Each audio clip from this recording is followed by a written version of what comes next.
Hello student, कैसे हो आप सभी लोग। आई थिंक आप अच्छे ही होंगे और स्वागत करते हैं आप सभी का जीएस प्लेनेट इंस्टीट्यूट के इस यूट्यूब चैनल पर। और जैसा कि जीएस प्लेनेट का हमेशा से रहा है कि जो भी नर्सिंग एग्जाम में अपने सिलेक्शंस होते हैं उन स्टूडेंटों से हम आपको रूबरू कराते हैं लाइव। तो आज इस सेशन में अभी आपका एग्जाम हुआ था एम्स का, जिसका हाल ही में रिजल्ट जारी हुआ।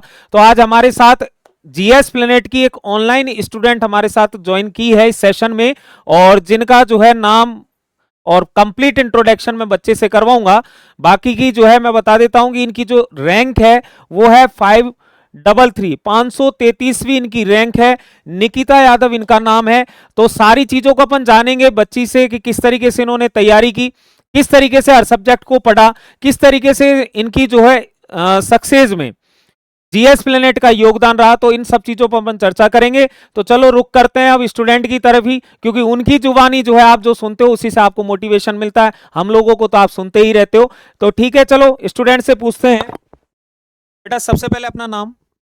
गीता यादव, जयपुर वैशाली नगर। स्टूडेंट है निकिता यादव जो जयपुर वैशाली नगर यहीं बिलोंग करते हैं, जयपुर से ही है। अपना सेंटर भी जयपुर में ही है। और इनकी मैं रोल नंबर आपको बता देता हूं, जैसा आपको स्क्रीन पर दिख रहा होगा 85074879 है। रैंक इनकी मैं बता चुका हूं, ऑल इंडिया रैंक इनकी है 533 है, 530 है। ठीक है, तो बच्ची से पूछते हैं कैसे इन्होंने तैयारी की। तो सबसे पहले बेटा कहाँ से पढ़े थे आप। यस प्लेनेट से ही पढ़ी थी मैं, ऑनलाइन भी पे भी और ऐप पे भी, दोनों से मैं। ये स्टूडेंट है जीएस प्लेनेट के ऑनलाइन के, जिन्होंने हमारे यूट्यूब चैनल से और साथ में हमारे ऐप में राफेल बैच जो चलता है एम्स को लेकर के, उससे ज्वाइन करके पढ़ाई की है। बेटा कैसा रहा था आपका पेपर एक्सपीरियंस। पेपर एक्सपीरियंस अच्छा रहा था। जो आप लोगों ने पढ़ाया था पेपर, लगभग उसी में से आया था सर। और फिजिक्स का जैसे दीपक सर ने पढ़ाया था, जो क्वेश्चन प्रैक्टिस करवाई थी उन्होंने, और जो रफ्तार सीरीज थी वो मैंने कंटिन्यू रखी थी। मतलब लास्ट 6 मंथ से मैं इसी इंस्टीट्यूट से कनेक्ट थी, तो सर की वो वीडियोस बहुत हेल्प। स्टूडेंट का कहना है कि ये 6 मंथ से जो है अपने ऑनलाइन कोर्स करके पढ़ाई कर रही थी ऐप में। और जो अपन ने एमसीक्यू प्रैक्टिस कराई थी, रफ्तार सीरीज हुई थी एक फिजिक्स केमिस्ट्री बायो को लेकर के, और जिसमें अपन ने कंप्लीट 30 डेज में कंप्लीट 11th 12th को पढ़ाया था। तो उस रफ्तार सीरीज का काफी बड़ा योगदान है आपके सिलेक्शन में। सर बहुत अच्छे से उसमें करवाए थे आपने, जो थ्योरी करवाई थी और जो क्वेश्चन करवाई थी, उसने मुझे बहुत हेल्प करी, और मतलब रिजल्ट भी उसी का है जो अच्छा। रफ्तार सीरीज से क्वेश्चन एज इट इज मिले थे आपको। के बाद अगर अपन सब्जेक्ट पे बात करते हैं तो इंडिविजुअल में भी अपनी बहुत क्लासेज हुई थी। जैसे 11th क्लास को लेकर के फिजिक्स में आपको पूरी थ्योरी पढ़ाई गई थी, एक 12 घंटे की क्लास हुई थी। उसका क्या योगदान रहा आपके इस पेपर में। बाकी जो पूरा जो आपने नोट करवाया था, उसमें आपने पूरे कॉन्सेप्ट वापस क्लियर कर दिए थे, जो हम जो भूल रहे थे उनको। तो उसमें बहुत सही रहा, क्योंकि लास्ट के टाइम में जो हमें करना था, एक साथ रिविज़न जो करना था, उसमें रिवाइज़ बहुत अच्छे से आप। बिल्कुल, फिजिक्स की वन शॉट से अच्छा रिवीजन हुआ। इसके बाद केमिस्ट्री में अपने जो है ऑर्गेनिक, इनऑर्गेनिक और फिजिकल को लेकर के थ्योरी क्लास ली थी नयन सर ने लास्ट टाइम पर। तो उसका क्या बेनिफिशियल रहा केमिस्ट्री को लेकर के। फिर जो ऑर्गेनिक की जो थी ना, वो रिएक्शंस बहुत अच्छे से करवाई थी, जिससे वापस रिकॉर्ड पूरी की पूरी। ऑर्गेनिक में भी सर ने थ्योरी करवाई थी, और जो क्वेश्चन करवाए थे वो बहुत अच्छे से। के अलावा अपने बायो में दिनेश सर ने जो है रफ्तार सीरीज में तो कराया ही था, साथ में इन्होंने पीवाईक्यू और करवाए थे, जो अपने जो है कई सारे 7 या 8 एपिसोड हुए थे प्रीवियस ईयर क्वेश्चंस को लेकर। उनसे क्या एक्सपीरियंस रहा बायो के पेपर को लेकर के। सर जो पीवाईक्यूज थे उन तो आए थे, और सर पेपर का लेवल उसी लेवल का आया था जो सर। बिल्कुल, तो स्टूडेंट का कहना है कि भाई जो अपन ने सीरीजें करवाई थी, जो एमसीक्यू प्रैक्टिस हुई थी अपनी यूट्यूब को, वो बहुत बेहतरीन रही, उसका बहुत बेनिफिशियल रहा। एक बात और मैं पूछना चाहूंगा, क्या सिंगल बायो को पढ़ करके स्टूडेंट एम्स क्रैक कर सकता है। कभी नहीं सर, पॉसिबल। हर सब्जेक्ट का अपना रोल है उसमें, का भी है, केमिस्ट्री का भी है, बायो का भी है, का बराबर रोल है। तो आप, हो सकता है किसी को टफ लगती हो तो वो थोड़ी वीक रहे, बट इस करना सर तीनों सब्जेक्ट को करना होता है बराबर ही। बिल्कुल, तो ये एम्स 2025 की जो तैयारी करने वाले हैं या मेडिकल एंट्रेंस में किसी भी नर्सिंग के एग्जाम की तैयारी करने वाले उन सभी स्टूडेंट को कहना चाहूंगा, बेटा केवल बायो पढ़ने से काम नहीं चलेगा। फिजिक्स और केमिस्ट्री को अच्छे से पढ़ करके तीनों सब्जेक्ट को अच्छे से प्रिपेयर करने के बाद ही, अब क्योंकि अब ट्रेंड चेंज हो चुका है नर्सिंग सेक्टर में भी कि आपको फिजिक्स केमिस्ट्री पढ़नी पड़ेगी। तो जो भी एम्स 2025 की तैयारी करने वाले बच्चे हैं या अदर स्टेट नर्सिंग की जो है तैयारी करने वाले स्टूडेंट है, आप चैनल को विजिट करें, चैनल पर प्लेलिस्ट में जाकर के तीनों सब्जेक्ट का कंटेंट देखें और फिर ही आप किसी चीज का चयन करें, क्योंकि तीनों सब्जेक्ट पढ़ने के साथ ही आपको जो है सिलेक्शन मिलेगा। बेटा घर में कैसा माहौल है अभी सिलेक्शन के बाद में? अब देखो पढ़ाई की बात हो गई, थोड़ा सा फैमिली के बारे में पूछते हैं, तो घर में कैसा माहौल है इस सिलेक्शन के बाद में? सर सब लोग बहुत खुश हैं, सब लोग ऐसे कोच कर रहे हैं। स्टूडेंट बहुत खुश है क्योंकि देखो सक्सेस मिलने के बाद रिलेटिव्स और फैमिली मेंबर्स का बहुत सपोर्ट मिलता है, क्योंकि वो बच्चे की मेहनत को देखते हैं, तो वहां से भी एक जो है मोटिवेशन निकल करके आता है। तो जितने भी स्टूडेंट अभी इस साल या तो एम्स में रह गए हैं या किसी स्टेट नर्सिंग में रहे, निराश नहीं होना बेटा, डिमोटिवेट नहीं होना, आपको दोबारा से खड़े होना है, अपने आप को जो है रिकॉल करना है, और रिकॉल करने के बाद में उस दिन को याद रखना कि इस बच्ची की तरह, इस स्टूडेंट की तरह आप भी हमारे साथ मौजूद हो, आप भी जो है इंटरव्यू सेशंस में आए। इस दिन को याद करके अगर पढ़ाई करोगे तो आप 100% सक्सेस पा जाओगे, ऐसा मेरा कहना है। और इसके बाद में जीएस प्लेनेट का जो एनवायरमेंट है ऑनलाइन क्लासेज को लेकर के, वो किस प्रकार का है? क्या फिजिकली एक्टिवनेस मिलती है कि हमें ऑफलाइन वाली फीलिंग आती है या नहीं आती है जब हम लोग पढ़ाते हैं तब?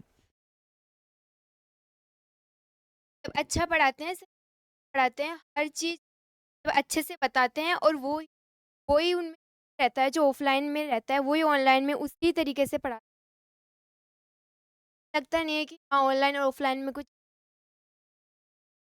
बिल्कुल, तो देखिए जो अपना ऑफलाइन सेटअप है वो तो जयपुर में है, तो जो भी स्टूडेंट एम्स 2025 या अदर स्टेट नर्सिंग के लिए तैयारी करना चाहते हैं और जयपुर के आसपास और जयपुर आ सकते हैं, उनका तो स्वागत है, न्यू बैच लॉन्च कर दिए गए। इसी साथ आपको पता होना चाहिए कि अपने जो एम्स टॉपर की लिस्ट में अगर हम बात करें तो हमारी 7th रैंक है बेटा आपका, इस बच्ची का जिसका नाम है रोशनी कुमारी, इसका इंटरव्यू आप देख भी चुके होंगे, जिसने एम्स में 7वीं रैंक को प्राप्त किया है, 7th रैंक को इसका इंटरव्यू हो चुका है।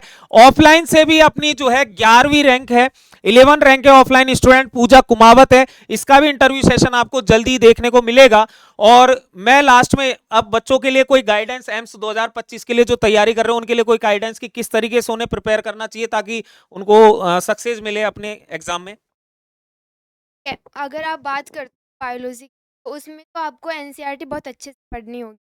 और अगर फिजिक्स की बात करते हो तो जैसे सर पढ़ाते हैं, आपको थ्योरी प्रैक्टिस भी करनी होगी, और ज़्यादा से ज़्यादा क्वेश्चन लगाइए आप, क्योंकि जितना आप क्वेश्चन करेंगे उतने आपके फॉर्मूलाज जो बिल्डअप होंगे और कॉन्सेप्ट भी बहुत अच्छे हो जाएंगे। कि ज़्यादातर जो पेपर आता है वो उसके मतलब फॉर्मूला बेस ही आता है, तो फॉर्मूलाज को भी बहुत अच्छे से करिए और क्वेश्चन। और जहाँ तक केमिस्ट्री की बात है, ऑर्गेनिक को आप बार बार पढ़िए, कि उसमें है ना रिएक्शंस वगैरह आती हैं जिनको आप भूल जाते हो। इनऑर्गेनिक में भी आपको बार बार पढ़ने की ज़रूरत है। और फिजिकल में आप चाहते हैं कि अच्छा स्कोर करें, तो आपको जैसे फिजिक्स करते हो उसी टाइप से ज़्यादा क्वेश्चन। बिल्कुल, देखिए टीचर्स तो बताते ही रहते हैं कि किस सब्जेक्ट को किस तरीके से प्रिपेयर करना है, बट एक स्टूडेंट जो सक्सेस को पाता है वो आपको और बेहतर रूप से बता सकते हैं, और उनकी बातें आपको बिल्कुल जो है फॉलो भी करनी चाहिए, क्योंकि वो भी आपकी तरह स्टूडेंट थे, उन्होंने उन चीज को फॉलो करके सक्सेस को पाया है। तो बेटा जो स्टूडेंट ने बताया, निकिता ने जो बताया उस चीज को सभी फॉलो करो, इन्होंने एग्जैक्ट बात बिल्कुल सही की है कि फिजिक्स में आपको जो है अब न्यूमेरिकल की ओर फोकस करना पड़ेगा। अब वो ट्रेंड नहीं रहा कि थ्योरेटिकल अप्रोच से काम चल जाएगा, अब न्यूमेरिकल की ओर जाना पड़ेगा, चाहे आप किसी भी चीज की तैयारी कर रहे हो मेडिकल एंट्रेंस में। बायो में आपको एनसीईआरटी फॉलो करनी पड़ेगी, और केमिस्ट्री के लिए बेटा ऑर्गेनिक में रिएक्शंस का ध्यान रखना है। इनऑर्गेनिक में आपको क्या करना है, इनऑर्गेनिक और फिजिकल में जैसे हम फिजिक्स में न्यूमेरिकल करते हैं वैसे इनऑर्गेनिक और फिजिकल में आपको न्यूमेरिकल्स करना है। तो खुश हो बेटा आप ये पूरी जो मेहनत की 8 महीने, ये जर्नी जो रही, बहुत मेहनतें की है, बहुत ज्यादा यूट्यूब पर लाइव क्लासेस देखी है, ऑनलाइन क्लासेस देखी हैं, तो आंखों पे भी काफी लोड आया होगा, तो बीच में कहीं लगा होगा कि ये तो बहुत अति हो रही है, अब नहीं कर सकती, ऐसा कोई भाव आया था क्या बीच में? बीच बीच में तो आता है, अप डाउन तो आता ही है। जब आप तैयार लगता है कि हाँ छोड़ देते हैं, फिर करना पड़ता देखो सभी बच्चों के भाव आता है कि बीच में परेशान हो जाते हैं, तब लगता है कि यार छोड़ देते हैं, लेकिन देखो बेटा जिसने ठान के रखी है, जिसने मान के रखी है, वही आगे चल करके सिकंदर बनता है। तो आज ये गुड़िया जो है सिकंदर बनी है ना। इस तरीके से आप भी बन सकते हो। तो कभी डिमोटिवेट हुए तो बैक होने लगे तो रिकॉल करना इस दिन को कि हमें आगे चल करके इसी तरीके से जीएस प्लेनेट पे जाकर के इंटरव्यू देना है। एम्स को देखिए, एम्स की जो है कॉलेजेस को देखिए, वहां जाकर के उन चीजों को देखने का मोटिवेशन मिलता है और उसी से फिर सक्सेस मिलती है। अपने पेरेंट्स के बारे में क्या कहना चाहोगे, उनका किस प्रकार का सपोर्ट रहा आपके इस स्टडी में? क्योंकि सबसे बड़ा योगदान प्लेटफॉर्म टीचर्स का तो रहता ही है, लेकिन सबसे बड़ा योगदान जो होता है वो आता है पेरेंट्स का, क्योंकि फैमिली सपोर्ट होता है तब स्टूडेंट मेंटली प्रिपेयर होकर के तैयारी करता है। तो पेरेंट्स के लिए क्या बोलना चाहोगे? कंडीशन, बट फिर पेरेंट्स ने बहुत अच्छा सपोर्ट किया, पढ़ाया मुझे, 1 साल दिया है अच्छे से प्रिपेयर कर, जितना टाइम मिलता है उतना पढ़। उन्होंने बहुत सपोर्ट किया, उसी की वजह से मैं यहाँ पे पहुँची हूँ। मतलब उन्हीं का सपोर्ट रहा है, इसी वजह से मैं पढ़ पाई हूँ, इसी वजह से मैं यहाँ पे पहुँच पाई हूँ। आज घर में माँ बाप जो है बिल्कुल एकदम अच्छे से फील कर रहे होंगे कि बच्ची ने जो है हमारा नाम रोशन कर दिया है। बिल्कुल मैं ऐसे ही चाहता हूँ। फैमिली सपोर्ट हमेशा हर स्टूडेंट के साथ रहता है, चाहे देखो फैमिली कंडीशंस जो है मैटर नहीं करती। माँ बाप का जो प्यार होता है, जो पेरेंट्स का जो सपोर्ट होता है, वो ही मैटर करता है सिलेक्शन में। तो वो तो सपोर्ट हमेशा रहता ही है। और आज जब ये बच्ची सेलेक्ट हो गई है तो आज इसने गर्व से जो है माँ बाप का सिर भी ऊपर किया है। तो मैं कॉन्ग्रेचुलेट करूंगा निकिता की पूरी फैमिली को, जिन्होंने बच्ची को सपोर्ट किया। क्योंकि नर्सिंग फील्ड में जनरली जो है लोग बेटी को भेजना पसंद नहीं करते, लेकिन आजकल ट्रेंड चेंज हो रहा है, तो इस बिहाफ पे उन्होंने आगे भेजा और उसके लिए मैं सैल्यूट करना चाहूंगा उन्हें। और कांग्रेचुलेट करती है पूरी जीएस प्लेनेट की टीम, पूरा इंस्टीट्यूट आपको कांग्रेचुलेट करता है कि आज जो है इस बिटिया ने नाम रोशन किया है, हमारा भी किया है, साथ में आपके जो है परिवार का भी नाम रोशन किया है। तो जो गार्जियन सभी सोचते हैं कि नर्सिंग फील्ड जो है वो बेटियों के लिए नहीं है, तो ये बेटियों के लिए सबसे अच्छा फील्ड है। ठीक है, तो आप भी इस चीज को जो है चेंज करके अपनी जो बेटियां हैं उनको आगे बढ़ाएं, इनको एम्स तक पहुंचाएं और फिर इनके सपनों को साकार होने दें। तो लास्ट में बेटा कोई और बात जो आप किसी स्टूडेंट के लिए या किसी भी तरीके से कोई चीज कहना चाह रहे हो, कोई भी बात? मैं यही कहना चाहती हूँ कि जो भी अब 2025 में जो भी तैयारी कर रहे हैं, देखो मेहनत तो करनी पड़ेगी, क्योंकि अगर आप पढ़ते नहीं हो तो वो तो ऐसे बैठे-बैठे तो सिलेक्शन हो नहीं सकता। तो मेहनत तो पूरी करनी पड़ेगी आपको, जितना आप कर सकते हो उतना पूरा कीजिए, जितना आपको टाइम मिलता है, जितना आप दे सकते हो, उतनी पूरी मेहनत कीजिए। और जितना आप मेहनत करोगे, कभी ना कभी, कहीं न कहीं आपको उसका मतलब रिज़ल्ट तो मिलेगा ही। तो ठीक है बच्चों, तैयारी करते रहिए, डीमोटिवेट बिल्कुल नहीं होना है। ठीक है ना, नेक्स्ट ईयर के लिए प्रिपरेशन करते रहें जो बच्चे जो है रह गए हैं। और जो अभी अदर स्टेट नर्सिंग वाले इस इंटरव्यू को देखे, तो जिनका अभी एग्जाम होना बाकी है, जैसे एम्स पैरामेडिकल अभी एग्जाम बाकी है और भी अदर स्टेट नर्सिंग में आरएचएस वगैरह का बाकी है, तो मेहनत करें। एक दिन आप भी यहाँ हमारे साथ खड़े होकर के इस तरीके से अपना एक्सपीरियंस जो है बयां करें। तो सबसे पहले तो धन्यवाद कहूंगा मैं निकिता को कि यहाँ तक आए बच्चा और अपना टाइम निकाल करके यहाँ बच्चों से रूबरू हुए। और बेटा कांग्रेचुलेशन है। अब आगे जो भी आपको सपोर्ट चाहिएगा, आपकी काउंसलिंग वगैरह, वो जीएस प्लेनेट आपके साथ करेगा। और इसके अलावा एम्स में जाकर के भी आपको मेहनत करनी है, क्योंकि अभी रुकना नहीं है कारवा, अभी अपना कारवा नॉर्थ सेट तक का है, तो वहां तक भी आप जो है आए। आगे मैं चाहूंगा कि नॉर्थ सेट क्वालिफाई करने के बाद भी ये बच्ची हमारे साथ दोबारा खड़ी हो। ठीक है, अपना एक्सपीरियंस शेयर करे। तो चलिए आज का ये सेशन यहीं तक रखेंगे, मिलते हैं अगले इंटरव्यू में। ठीक है, तब तक के लिए बेटा जय हिंद, जय भारत।